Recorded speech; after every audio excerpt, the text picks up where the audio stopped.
Coming up on New England Hockey Journal, it's our annual Top 10 New England prospects eligible for this year's NHL Draft. Plus, we'll look at the finals of the 2020 NEPSAC tournament.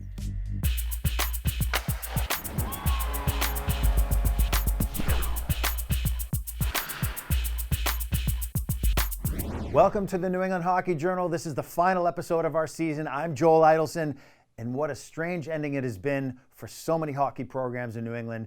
But there is one league that was able to see its tournament to completion, and that's the NEPSAC tournament. Let's take a look. We start with the NEPSAC Girls Championships. The Dorothy Howard Small School bracket featured reigning champion and number 1 seed, the Rivers School. They took on 6th seed Cushing Academy. No scoring early, second period, and it's the Penguins of Cushing Academy who get on the board first. Another shot, and there it is! Samantha Tabor bangs it home! Rivers eventually tied it up when senior Maggie Barrow intercepts a pass and beats Cushing goalie Sarah Potter. But there was something special going on with Cushing Academy in this tournament. They defeated the number 3 and number 2 seeds to get here, and they weren't about to back down to number 1. Bangs it up, a Rivers defender, and Cushing regains the lead! 2-1 Cushing, and we go to the third period, where it was all Sarah Potter. She had a total of 31 saves, collecting the tournament MVP as Cushing Academy completes the remarkable tournament run, defeating Rivers 2-1. We go to the large school Patsy Oden bracket tournament. Number 1 seed St. Paul's against number 2 Choate Rosemary Hall. And this game was all St. Paul's. Tiffany Hill starts it early for the Big Red, taking a nice pass for the breakaway goal. Now 2-0, and Choate held their own in the second period, staying even until the final second. With a breakaway, can they get a shot off in time? 5 seconds to play. And a goal! That was Gabby Roy with the nifty goal, giving St. Paul's a commanding lead. In the third period, Roy made her second goal look even more amazing than her first. 4-0 became 5-0 before Roy put the icing on the cake with a hat-trick goal, and it's St. Paul's with the shutout and championship. Now the girls' elite Chuck Vernon division, and no one was more elite this season than Noble and Greeno School. They dominated the league with a 36-0-1 record, and that one tie coming against their finals opponent, Phillips Andover.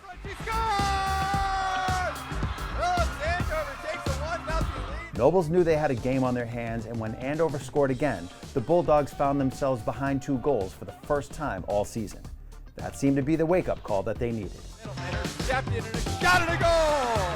Emmy O'Leary now come back the other way. Connolly shoots, he scores! Nobles added 2 more to take a 4-3 lead going into the third period, where Emmy O'Leary makes it 5-3 on her second goal of the game. Andover cut it back to within 1, but that would be it. Nobles completes their historic undefeated season with a hard-fought 5-4 victory. We move to the NEPSAC Boys Championships. The small school Piatelli-Simmons bracket featured 2 surprise teams in the finals as number 8 Pomfret School and number 6 the Gunnery battled it out. 3-1 Pomfret in the second period, and the Gunnery take advantage of a power play. Down low, score! The Gunnery would tie it and then add 1 more in the second period as Alex Jefferies picks up his second goal of the game. Jefferies was also involved in the Gunnery's final goal. In front, Jefferies, here he is, centers it, shot, score! The Gunnery wins the title 5-3. The finals of the Martin Earl Large School bracket was next, and after the Cushing Academy girls won their championship, could the boys do the same? They took on 3 seed Loomis Chaffee. The 2 teams skated to a 1-1 tie earlier in the season, and this game had a similar vibe. Score in front! That was captain Cody Hoban with the goal, giving Loomis Chaffee the 1-0 lead. No more scoring until the final minutes. Cushing pulled their goalie, but that only led to an empty netter for Loomis. Kyle Chauvette had 34 saves in the 2-0 shutout for the Pelicans. For the championship of the Elite Stewart Corkery bracket, where Salisbury School had lost to Kimball Union the past 2 seasons. This year they took care of Kimball Union in the quarterfinals. Now their final hurdle was Dexter Southfield, and there was just no way the Crimson Knights were going to lose 3 years in a row. Salisbury emerging in front, score! Salisbury would add 2 more goals in the second period. This goal by Lucas Mercury made it 3-0. They would add an empty net goal. Three's a charm as Salisbury wins their first title since 2015. They are this year's Elite Prep School champions. When we come back, Jeff Cox joins me where we review our top 10 New England Draft prospect list. Stay with us. We're at Sports Etc. in Arlington, Massachusetts. I'm with Paul Stanton Jr. And Paul, today we get to talk about CCM's new skate, the AS3 Pro, brand new this year, just out. What a good looking skate. I'm surprised how stiff this boot is, but also noticed you got 3 tongues in your hand here. Yes, yeah, so the big change they made this year to the AS3 Pro is they have interchangeable tongues. Why would somebody need interchangeable tongues? It's really all about a custom fit, personal preference. So the first tongue they offer is a nice thin profile tongue, which offers a little bit more flexibility. And then as you go down the line, the next one is a 7mm felt tongue, so it offers a little bit more protection, but it's not too stiff. And then the third one would be their stiff offering 10mm felt tongue, but it offers a lot of protection. And I also noticed that these are pretty easy to swap these in and out. These 2 pins here, you just lift this flap up and it's out. Exactly, so it's just a 2 rubber pin system that connects to the toe cap there. You can snap them in and out easily. You can do it on the fly if you wanted to. And I noticed they still have this quick release holder, really important if you got to swap that blade out in the middle of the game. Absolutely, yeah. So unfortunately breaks do happen during games. A lot of kids like to carry 2 sets of steel now, so you can swap them out on the fly. It's really easy with their new quick release holder and the dial system they use. It's awesome. Great, thanks Paul. For more information on skates or anything related to hockey, come down to see Paul Stanton Jr. here at Sports Etc. Welcome back to the New England Hockey Journal. I'm here with Jeff Cox. And Jeff, before we go over our top 10 New England Draft prospects, we can't ignore the fact that hockey just came to a sudden end. We've never seen anything like this before. It almost seems tragic.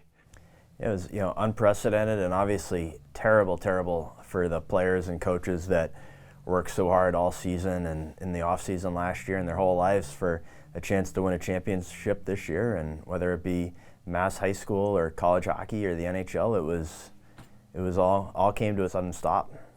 All right, let's pick up at number 10. We got Jed Baliotti out of Berkshire, a goalie. What do you see in Jed? Jed's a kid that was always a pretty well-respected goaltender for this age group, but he really had a breakout season this year for Dan Driscoll's Berkshire team. He's a big goalie, 6'3", really did a great job for Berkshire, led them to the semifinals. They eventually lost to Dexter, but just an unprecedented, kind of unexpected great season for Berkshire, and much of it had to do with Jed Baliotti. And at number 9, another goalie, Henry Wilder. Henry is committed to BC. I don't know how Jerry does it, but he's got 2 solid goalies on his prospect list. They're actually one of them already there, Spencer Knight. Yeah, Wilder's a kid that's going to graduate from Hotchkiss and go straight into Boston College, which is obviously a little bit unique. Hardly any kids these days are going straight from prep to college, but he'll have that chance to kind of ease his way into college by being Knight's backup next year before presumably taking the starting role when Knight signs with Florida. He's an athletic goalie, not overly big, he's only 6 feet, 6'1", but to me he's the MVP of prep school hockey. No goaltender or no player had a bigger impact on his team's success than Henry Wilder did this year. Be curious to see how Wilder does, especially behind such a solid goalie like Spencer.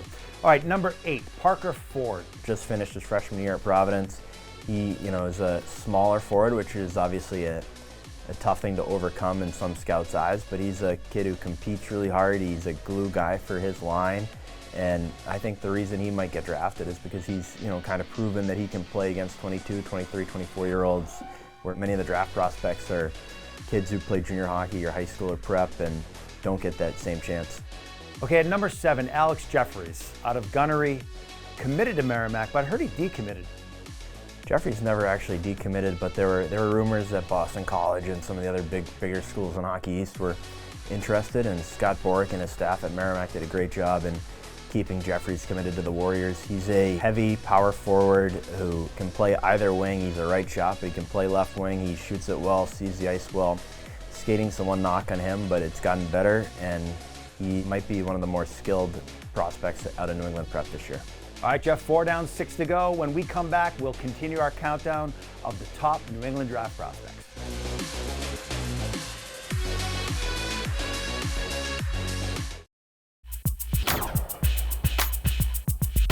With the Rodman Arena in Walpole, Massachusetts, I'm with Rob Barletta from RB Hockey, the Walpole Express, and Leprechauns Hockey. And Rob, today, one of my favorites. We're going to talk about breaking the puck out of the zone, getting it out so you can actually score some goals. Right. Getting the puck out of the zone is huge. And, creating time and space. The quicker you get there, the quicker you can get it out. So we're really teaching getting in there, but not only getting in there, taking a shoulder check, looking who's around. Hockey's a very fast-moving game. You have to know who's behind you.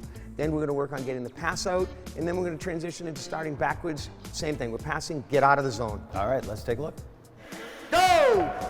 Shoulder check! Speed! Get out of the zone! Skate! Skate! Go! Head up! Head up! All right, now this is a progression. What are we doing that's different? Same concept, shoulder checks, everything. They want to get a puck, except now they want to pass the puck out, keep their feet moving, get a pass back, and break right out of the zone. Let's go, let's go! Head up! Good, speed, speed, good. Nice. Good job. Let's see it hard now, hard. Nice job, wow. Move. All right, this is the third variation. What's the progression here? We're going to start off backwards this time. We're going to transition it forward. Same thing with the shoulder check, looking around, pick up the puck, pass it out, and get out of the zone. Go! Shoulder check! Quick! Way to call for the puck! Way to call for the puck! Good. Shoulder check, shoulder check. Move now. Hard. Way to call for the puck. Way to call for the puck. Good shoulder check. Speed now. Hard pass. Keep going. Keep going. Nice. Rob, obviously so important. When you say shoulder check, it's head on swivel. See what's going on behind you. Right. A lot of kids think it's checking someone. It's actually checking over your shoulder because it's a fast-moving game. And it's important. Make quick decisions, get your feet moving, and get out of the zone. Get your feet moving. For more information on Rob, RB Hockey, Walpole Express, and Leprechaun Hockey, check out rbhockey.com. RB Hockey is powered by CCM. CCM, made of hockey. The Ottawa Senators are pleased and proud to select the first pick overall this year from the Detroit Junior Whalers, Brian Berard. When Brian Berard was drafted number 1 in the 1995 NHL Draft, the Woonsocket, Rhode Island native was coming off 2 successful seasons in the Ontario Hockey League. Before that, he was a standout high school player at Mount St. Charles. Although drafted by the Ottawa Senators, Berard never played a game for them, as he was soon traded to the New York Islanders. There he enjoyed his greatest success, winning the 1997 Calder Trophy for Outstanding NHL Rookie. In 2000, while playing for the Toronto Maple Leafs, a serious eye injury almost ended his career. He eventually made it back, playing for 4 different teams before retiring in 2008. At the time, it was rare for a New England player to be drafted with the first overall pick. Bart Berard was not the first to do it, or the first from Rhode Island, or the first who played at Mount St. Charles. That honor belongs to Brian Lawton, who was selected by the Minnesota North Stars in 1983 with the first overall pick. Lawton had a 10-year NHL career before retiring in 1993. He went on to become an NHL executive and broadcaster. The third and final time a New England player was drafted first overall came in 2000, when the New York Islanders selected goalie Rick DiPietro. DiPietro attended St. Sebastian's before playing 1 season at BU. A grueling decision. I guess I think I had to make, because you go into the next season, I get hurt or something happens, and it definitely changes things. And without BU, I don't know if any of this would be possible. I mean, that's where I really had one of my most successful years ever playing hockey. He had a 12-year NHL career, all for the Islanders, before injuries forced him to retire. I'm back with Jeff Cox as we review our top 10 New England draft prospects. But first, we just heard about 2 guys, Lawton and Berard, out of Mount St. Charles. And Mount St. Charles made some big changes to their program this year. Yeah, they just concluded the first year of their academy model team. They have 18U, 16U, 15U, and 14U. And the reason it occurred was because guys like Berard and another alum, Brian Boucher, who is on NBC Sports now, but he's a former NHL goaltender, they really wanted to revitalize the program and make Mount St. Charles relevant again. And they had a great year. Matt Plant, head coach of the 18U team, Devin Rass, 16U, Scott Gainey, 15U. They really elevated things and had a great year for all 3 of their teams. All right, Jeff, jumping back into our top 10 list at number 6, Drew Commesso from the National Team Development Program. Yeah, Drew's a former goaltender for St. Sebastian's. He went out to the NTDP, just finished his 2nd year there. His stock was elevated a lot this year. He's not overly big, but he's 6'1", 6'2", butterfly goalie, committed to BU. He's really going to help the Terriers, who are in desperate need of a good goaltender to kind of bring that program back to where it's expected to be in Hockey East. At number 5, we've got Sean Farrell. Sean came out of St. Mark's. He comes out of a good class there. He and Henry Thrun both committed to Harvard at the same time. I like Sean, small kid, but he is full of strength and tough to get off the puck. Yeah, Sean's a great playmaker, skilled. He's a kid that is part of probably the best recruiting class in the country going into Harvard next fall. He's a little on the smaller side, which hurts him as far as NHL draft stock goes, but skilled, playmaking forward, great character kid. He's a late 01, so he played with the Chicago Steel this year after playing for the National Team Development Program. He's a big get for Harvard. All right, number 4, Riley Duran comes out of Lawrence Academy. Yeah, Riley's a kid that's bounced around a little bit. He played for his father at Woburn High School his freshman year, went to Malden Catholic sophomore year, repeated sophomore year at Lawrence, played 2 years there. Now he's moving on to Youngstown in the USHL, but he's a player that I really like. He's one of my favorite players in this class. He's a big, athletic, power forward, skates well, hard north-south guy, can kind of slide him up and down the lineup. I really like his versatility and think he has a lot of upside once he gets into a more structured environment in the USHL and onto college. All right, when we come back in the New England Hockey Journal, we get to look at our picks for 1 through 3 on the top 10 New England draft prospects.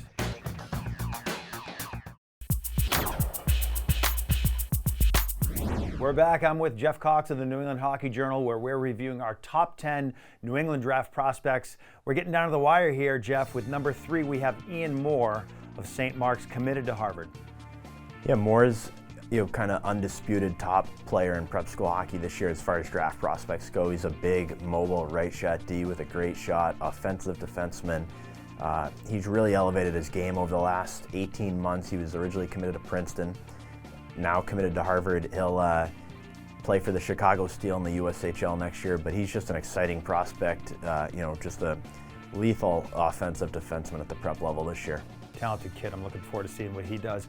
At number 2, Brett Berard. Brett comes out of the National Team Development Program. His dad, David, is not only a Providence College alum and played for PC, but also the head coach at Holy Cross.